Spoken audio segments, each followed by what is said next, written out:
Welcome to MOOC course on Buddhist philosophy. Our today's module is entitled Buddhism Beyond Religion, Some Modern Approaches. The objective is to discuss some modern approaches to Buddhism which try to locate Buddhism beyond religion in its popular sense. Charles Taliaferro, in his encyclopedic article Philosophy of Religion, refers to a general description of religion.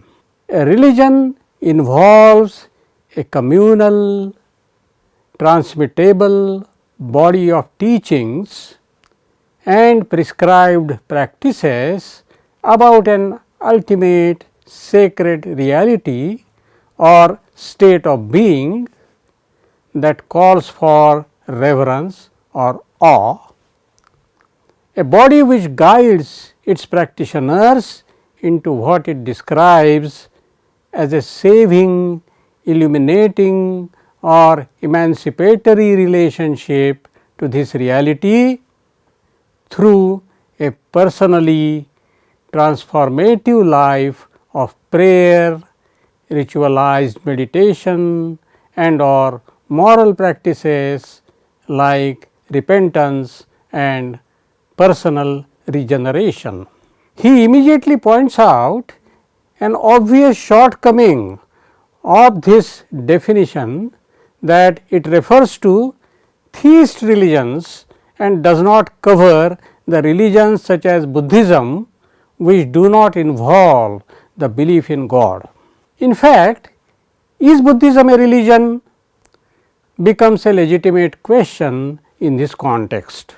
In this module, we will consider the views of some modern Buddhist thinkers which can be regarded as their responses to this question in this way or the other.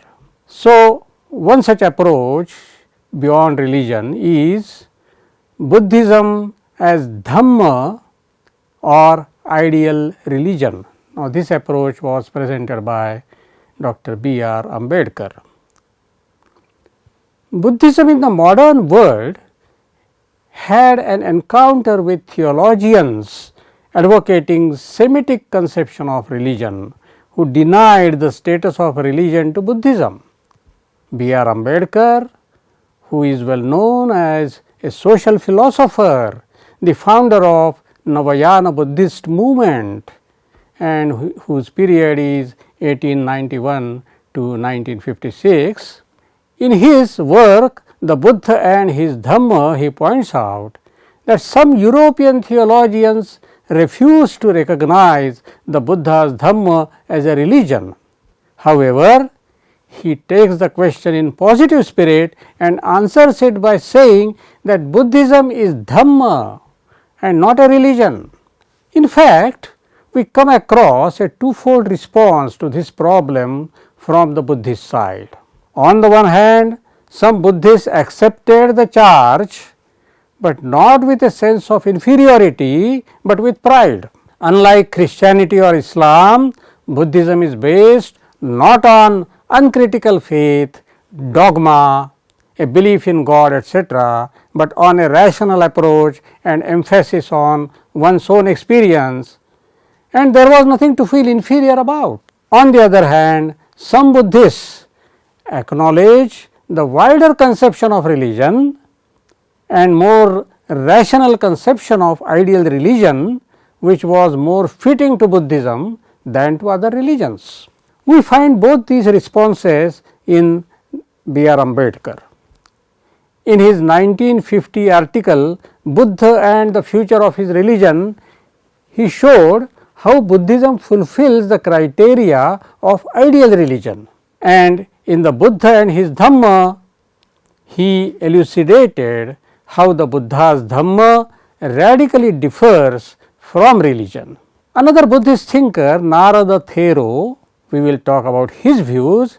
We can trace a similar dual approach in a few other modern Buddhist thinkers. So, here we are considering now Narada Thero, a monk scholar of Sri Lanka.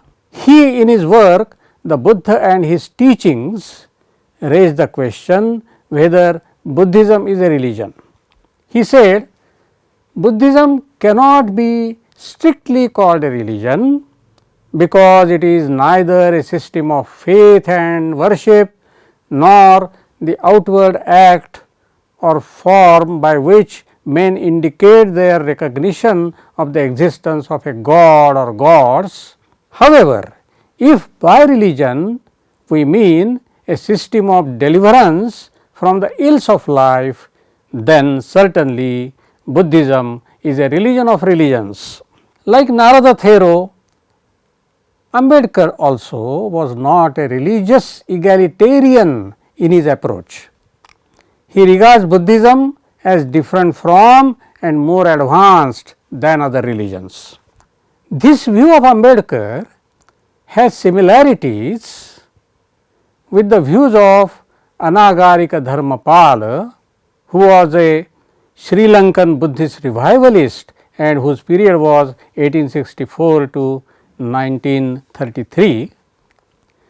Dharmapala in his early part of religious career was under the influence of Colonel Henry Steele Olcott and Theosophical Society, but eventually he broke with them because of their stance on universal religion. Dharmapala stated, Theosophy was only consolidating Krishna worship. To say that all religions have a common foundation only shows the ignorance of the speaker. Dhamma alone is supreme to Buddhism. Dharmapala in this way represents an exclusionist approach to Buddhism. Another engaged Buddhist leader who ideologically comes close to Ambedkar is Sangharakshita. Sangharakshita was the founder of Friends of Western Buddhist Order and his period is 1925 to 2018. Their affinity, the affinity between Dr. Ambedkar and Sangharakshita is worth considering because they were influenced by each other. Ambedkar had high regard for Sangharakshita as an ideal bhikkhu and Sangharakshita had high regard for Ambedkar as one who demonstrated substantially the social dimension of the Buddha's Dhamma. Both aimed at propagation of Buddhism in the modern world and in doing that they had an exclusivist attitude towards Buddhism. Both had a tendency not to assimilate Buddhism with other religions and sought to preserve its distinctive character. But an important difference between the two also needs to be noticed. For Sangharakshita, Buddhism is a religion in the conventional sense of the term. The Buddha's Dhamma as presented by Ambedkar is not a religion in its conventional sense, but in an unconventional sense as a way of life based on rationality and sacred morality.